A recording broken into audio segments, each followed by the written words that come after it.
Even since the Ura surrendered to us, the marshals kept a wary eye on him. Zolf's the talkative sort. At least he used to be.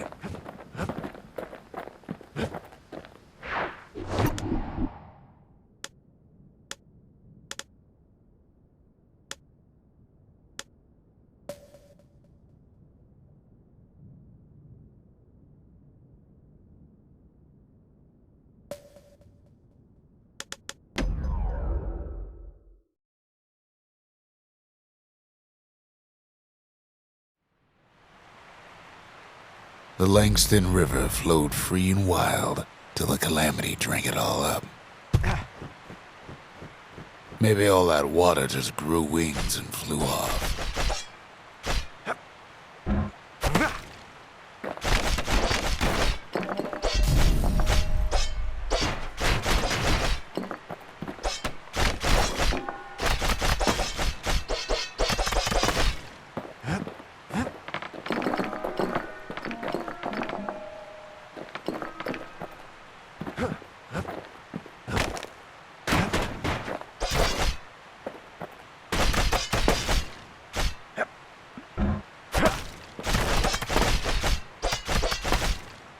Riverbanks swarming with windbags.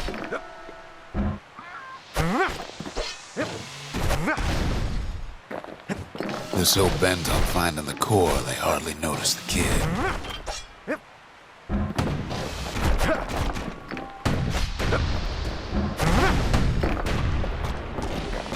Lucky for him, a certain famous ferry barge is still afloat.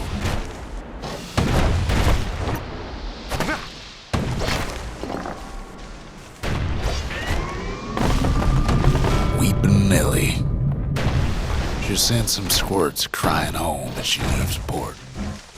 Maybe Nellie knows the way to the core. Maybe she can slip right past all the clamor on the coast. Or maybe not. A security skiff pulls up portside. Nellie's just another windbag to those guns.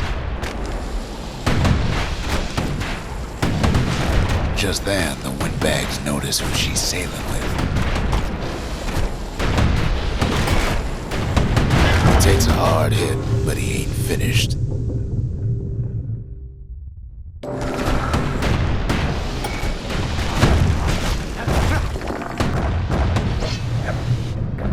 They try to cut her off.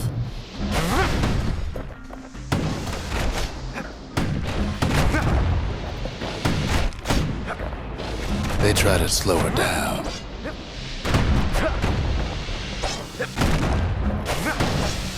They try to knock her out.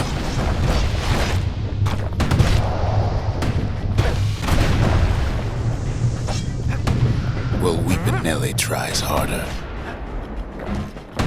Try as she might, though, she hits a snag. Kid's gotta help her get untangled. Favors for favors.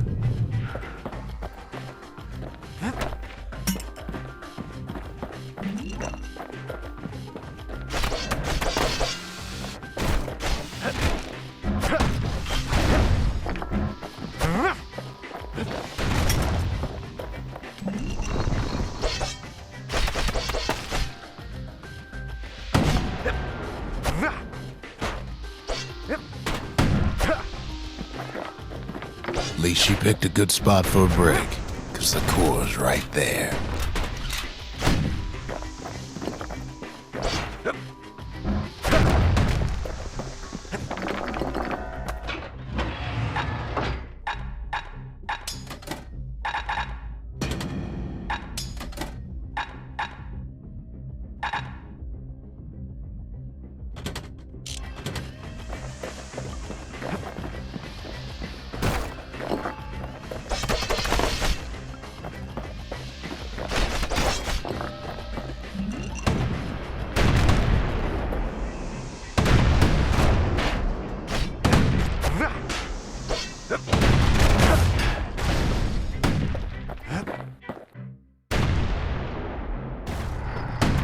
Then the kid hears an unusual sound, like 100 flapping wings. pickers. They've been watching his every move. They had their own eyes on the core. But why? Well, kid ain't got time to think it over just yet.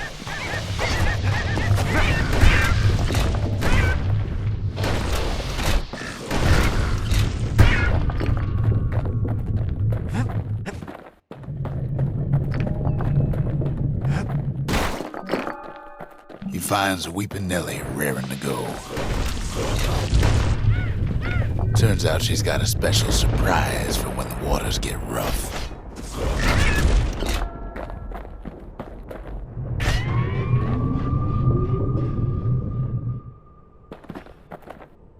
She's gonna need a little help with all them peggers.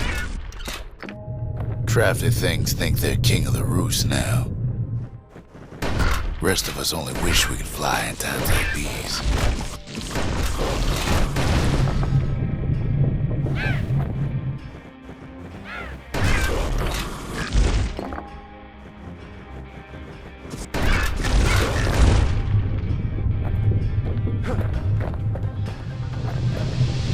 Security skiffs keep on coming, starboard side. Don't seem to care what they shoot, as long as they hit something.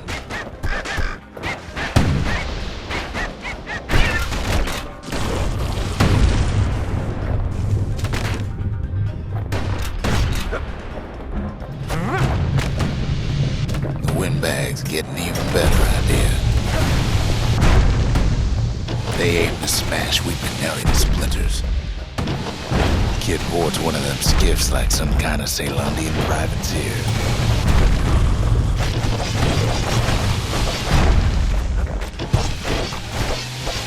Kid almost falls again. Well, it all proves too much for poor Nellie.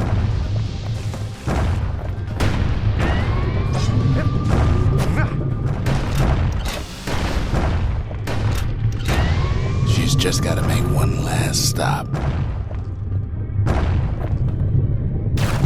With her last breath, Nellie gets the kid to solid ground. Solid ground in picker country. They want that core real bad.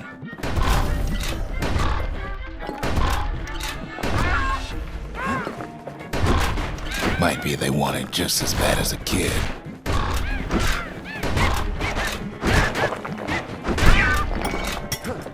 Kid shoos him off, knowing they'll be back. Know how many times Kid nearly fell off the barge back there? 3 times.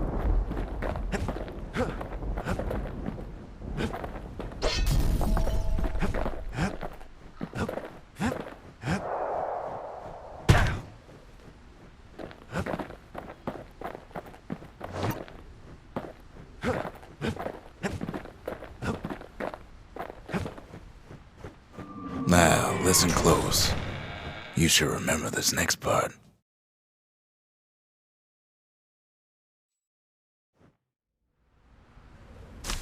Why go to Prosper Bluff?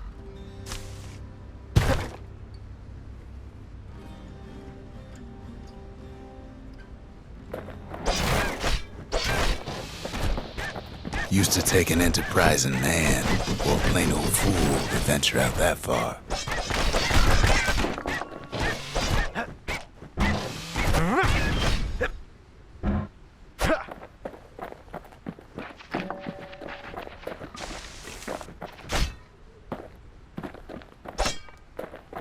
The city was the most beautiful place in the world. We all knew that. But on the other hand, some folks just yearn to see the things they're told they can't. And that's why you go to Prosper Bluff, ain't it?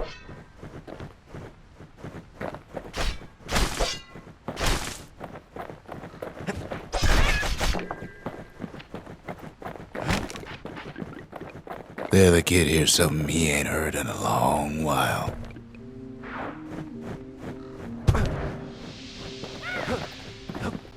How's it go again?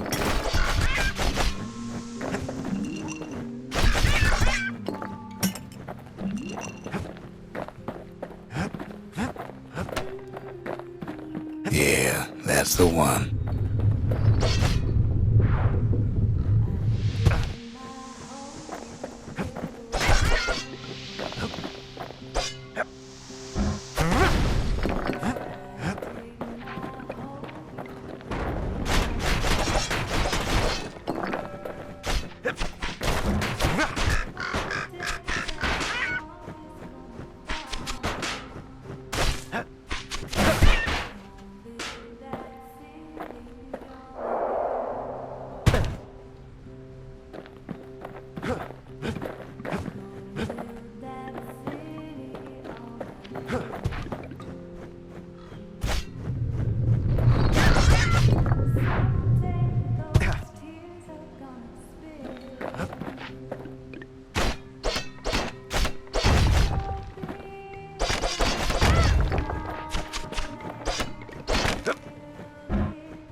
Well, no point explaining what happens next, right?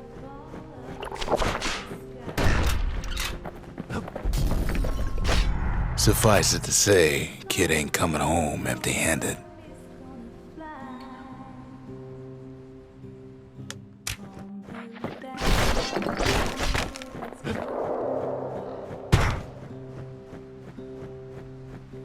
And besides, it's like the song goes.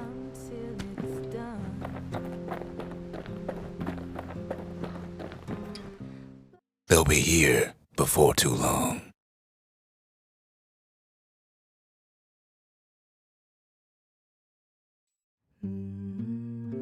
We darn near celebrated when the kid got back, didn't we? Zolf never thought he'd see a fellow Ura again. We become fast friends. Calamity has that effect on people. But there was more to be done. There was one last core to find.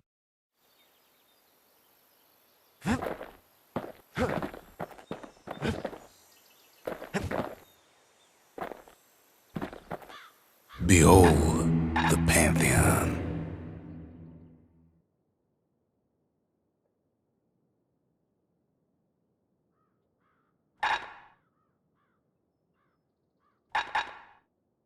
A Kobe.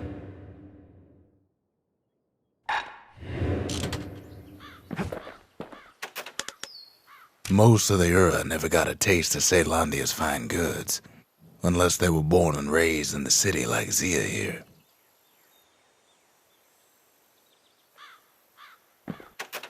Girl tried to run away from home one time, but the marshals stopped that, didn't they?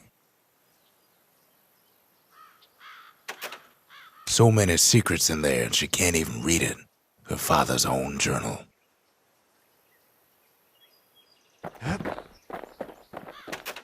If only I'd known half the secrets of the calamity were tucked away in that book, I'd have worked to translate it right away. A scientific journal written in Zolf's native tongue. He learned so much from it. Too much.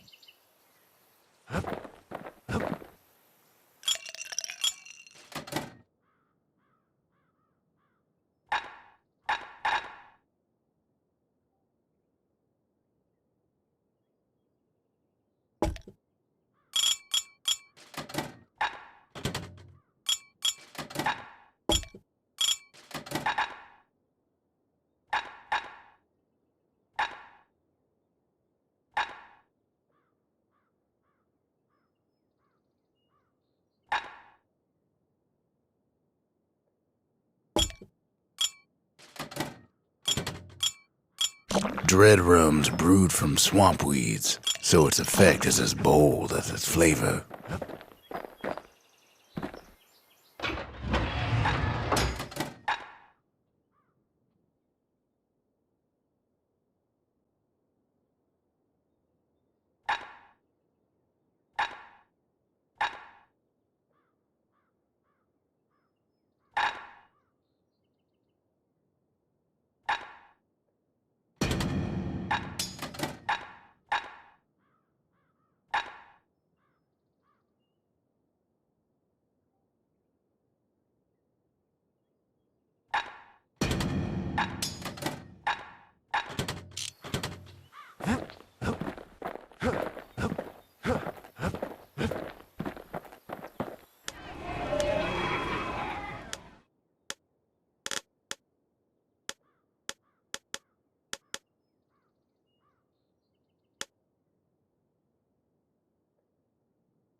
Been meaning to put up some guardrails.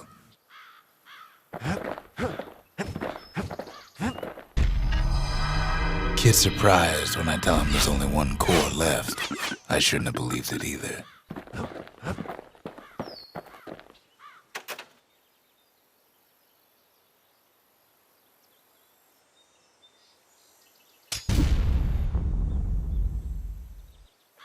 The lost and found.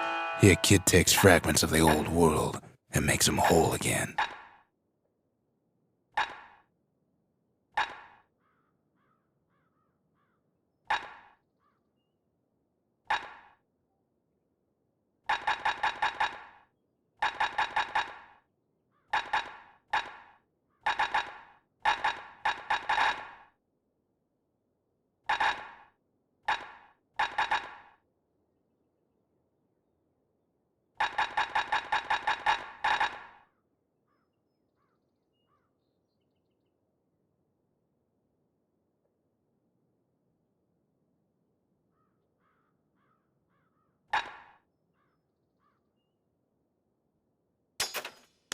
All it takes is some fragments, and the Bastion makes it good as new.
Points just don't get any sharper than that.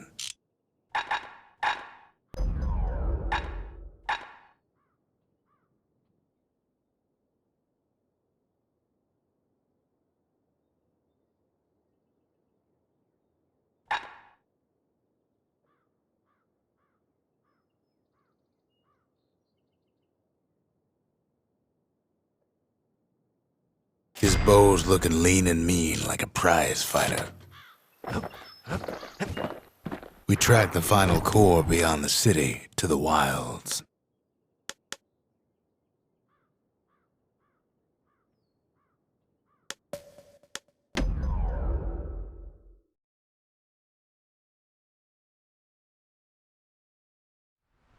The wild unknown. Place can eat a man alive. Place is so raw, even the calamity couldn't cook it. Not all of it.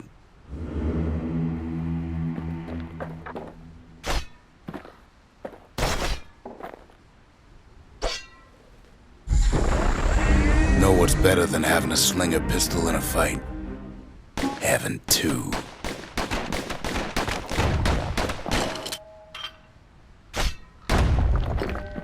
Savage things lurking at every turn.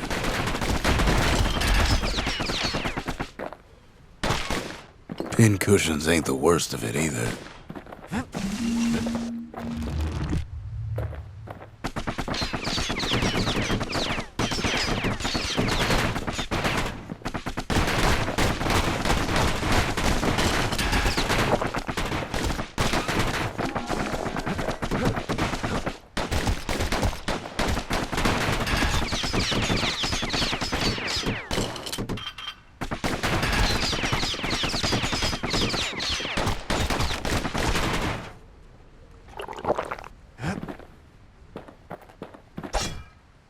Pecker's got the core, like they're building a bastion of their own. The welcoming committee scrambles to attention. Didn't expect the kid so soon. By now, kid's got more needles in him than stab weed.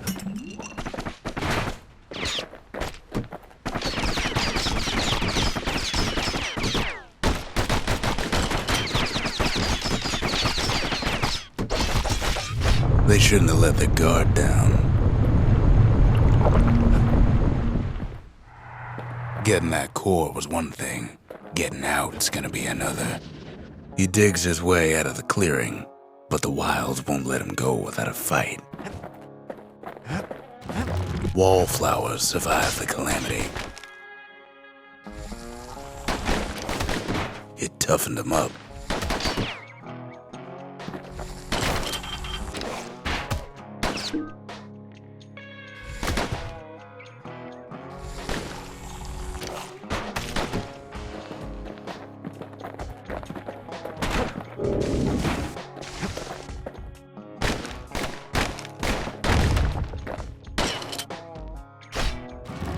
Best take it real slow when pincushions are afoot.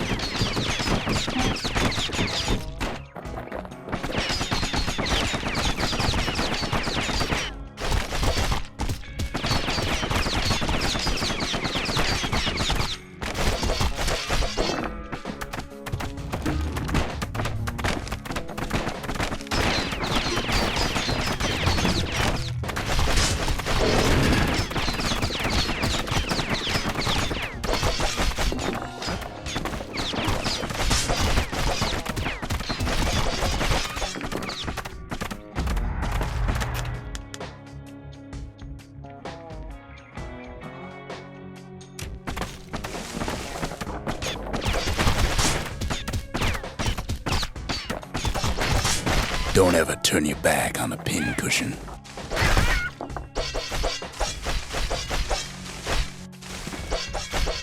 Kid's roused up half the wilds by now.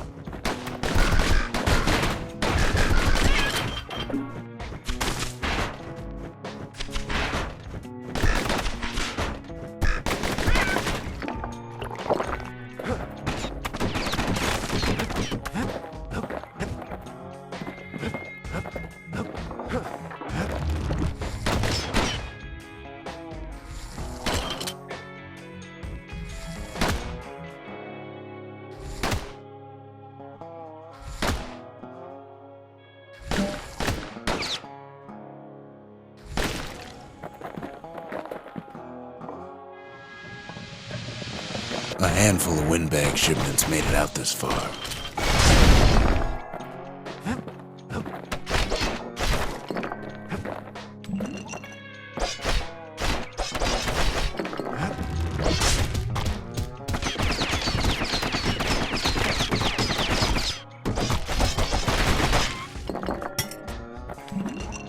Slinger Jawson's old outpost is all that's left of him.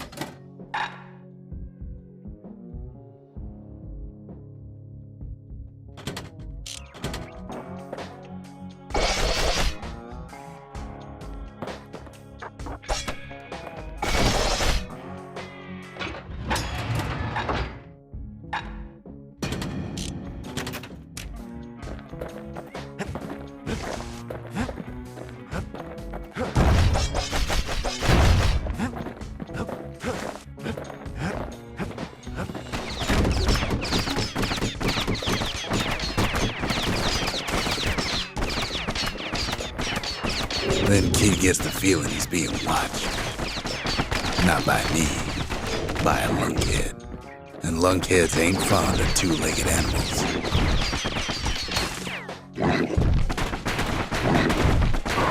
Hit him anywhere but the hindquarters and you only make him mad.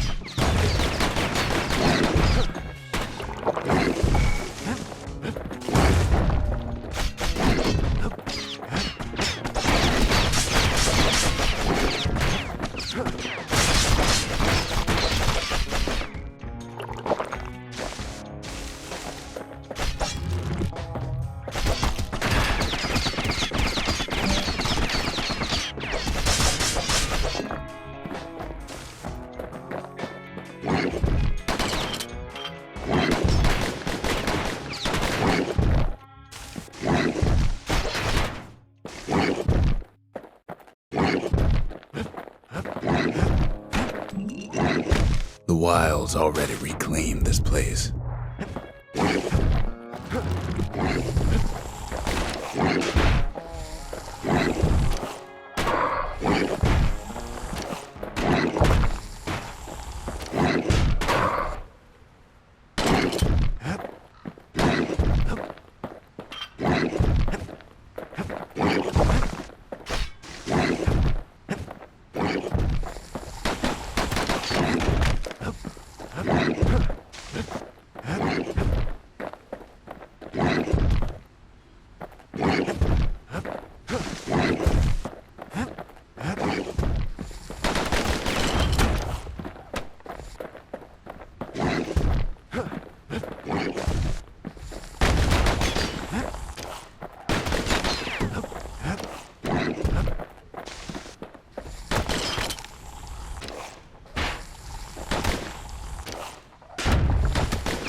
He's anxious to get back.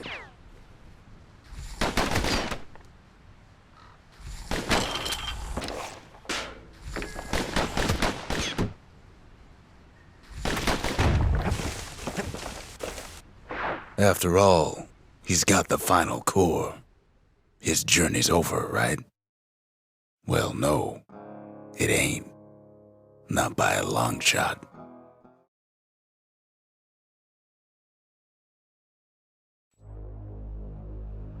Kid knows something's up when we ain't there to give a warm welcome. See, Zolf and I were just wrapping up a heated discussion. Zolf can barely muster the words. The calamity failed, he says, but I will not. And with that, Zolf leaves us here, alone.